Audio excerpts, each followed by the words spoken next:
بسم اللہ الرحمن الرحیم۔ السلام علیکم، کیسے ہیں آپ سب؟ ٹھیک ہیں الحمدللہ، اللہ رب العزت کے کرم سے اور آپ سب کی دعاؤں سے میں بالکل ٹھیک ہوں۔ آج کی ویڈیو میں ہم بات کریں گے ہجرت کے بعد نبی علیہ السلام نے اپنا بھائی کس کو چنا۔ مکمل تفصیل آپ کو بتائیں گے اپنی آج کی اس ویڈیو میں۔ ویڈیو کی طرف بڑھنے سے پہلے میری آپ لوگوں سے ریکویسٹ ہے، اگر آپ نے ابھی تک میرے یوٹیوب چینل کو سبسکرائب نہیں کیا تو نیچے لگے ہوئے ریڈ کلر کے بٹن کو پریس کر کے چینل کو سبسکرائب کریں، ویڈیو کو لائک اور شیئر کریں، ویڈیو کو فل واچ کریں۔ بڑھتے ہیں اپنی آج کی اس ویڈیو کی جانب۔ ہجرت کے بعد جب مہاجرین اور انصار میں بھائی چارہ قائم کیا گیا تو نبی علیہ السلام نے کس کو اپنا بھائی چنا؟ حضرت علی رضی اللہ تعالیٰ عنہ نبی علیہ السلام کے چاچا زاد بھائی اور داماد تھے اور خلیفہ چہارم تھے۔ حضرت علی رضی اللہ تعالی عنہ 13 رجب کو ہجرت سے 24 سال قبل مکہ میں پیدا ہوئے۔ آپ کی تاریخ پیدائش کے متعلق روایت میں لکھا گیا ہے کہ آپ بیت اللہ کے اندر پیدا ہوئے۔ آپ کا شمار اسلام قبول کرنے والے اولین افراد میں ہوتا ہے۔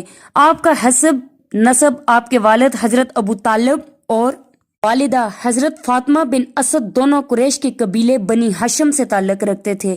ان دونوں بزرگوں نے بعد وفات حضرت عبد المطلب پیغمبر صلی اللہ علیہ وسلم کی پرورش کی تھی۔ آپ کی پرورش یوں بھی مبارک تھی کہ وہ تمام کے تمام ایام دور شیر خوارگی چھوڑ کر نبی علیہ السلام کے زیر سایہ رہی۔ وہ ایک لمحے کے لیے بھی نبی علیہ السلام کو تنہا نہیں چھوڑتے تھے۔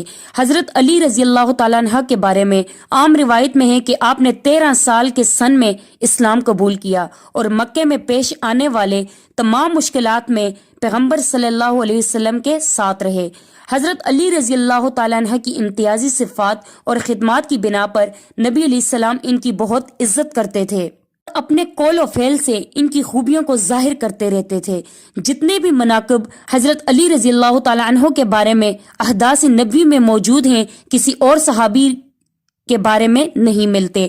حضرت علی رضی اللہ تعالیٰ عنہ کی شان میں احادیث مبارکہ عالم اسلام کے چوتھے خلیفہ حضرت علی سے منسوب حضرت محمد صلی اللہ علیہ وسلم کی چند احادیث مندرجہ ذیل ہیں۔ نبی علیہ السلام نے فرمایا، علی مجھ سے ہے اور میں علی سے ہوں، میں علم کا شیر ہوں اور علی اس کا دروازہ ہے۔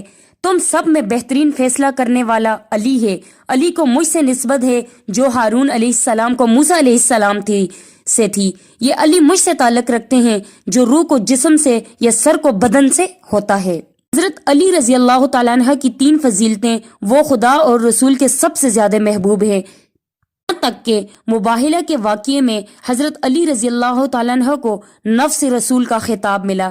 حضرت علی کا عملی اعزاز یہ بھی تھا کہ مسجد میں سب کے دروازے بند ہوئے تو علی کا دروازہ کھلا رکھا گیا۔ جب مہاجرین اور انصار میں بھائی چارہ قائم کیا گیا تو حضرت علی رضی اللہ تعالیٰ عنہ کو پیغمبر نے اپنا دنیا اور آخرت میں بھائی قرار دیا۔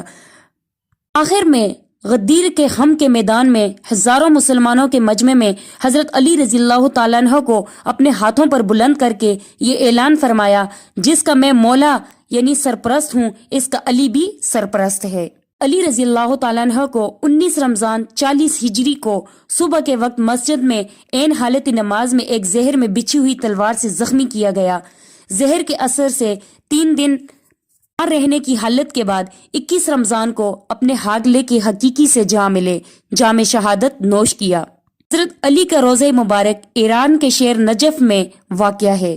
یعنی ہجرت کے بعد انصار اور مہاجرین میں جب بھائی چارہ قائم کیا گیا تو نبی علیہ السلام نے حضرت علی کو اپنا دنیا اور آخرت کا بھائی چنا۔ سبحان اللہ، یہ تھے حضرت علی کے فضائل اور نبی علیہ السلام کے بھائی چارہ قائم کرنے کے حالات۔ یقیناً آپ کو آج کی ویڈیو پسند آئی ہوگی۔ نیکسٹ ویڈیو میں آپ سے ملاقات کرتی ہوں۔ اللہ حافظ۔